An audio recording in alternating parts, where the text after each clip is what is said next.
10 ოქტომბერს სტარტაპს აიღებს საქართველოს საკალათბურთო სუპერლიგის რეგულარული ჩემპიონატი. კლუბ დელტას მენეჯერის დათო ფიროშვილის განმარტებით მოახლოებულ სეზონს გურჯაანელების სრულ მზადყოფნაში ხვდებიან.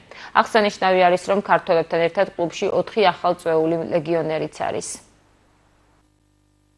ვიწყებთ 2025-26 წლის სუპერლიგის ჩემპიონატს. გურჯაანის დელტა ამ ჩემპიონატს ხვდება თითქმის სრულიად განახლებული შემადგენლობით. ჩვენ გვეყოლება და ჩამოვლენ 4 უცხოელი რეგიონერი. მინდა აღვნიშნო, რომ საბრძოლო შტაბი და სტაფი, რა თქმა უნდა, რჩება იგივე. 26 სექტემბერს ჩვენ მივიღეთ მონაწილეობას დუდადიანის ჩემპიონატში, სადაც გამოიყენებთ როგორც ამხანაგურ თამაშებს, ასე ვთქვათ, წინამოსამზადებელ ეტაპად. რაც შეეხება სუპერლიგის პირველ თამაშს, ჩატარდება 10 ოქტომბერს გურჯაანის სპორტ კომპლექსში. ჩვენი მეტოქე იქნება ბათუმის გუნდი, რომელიც საუკეთესოა ლიგაში.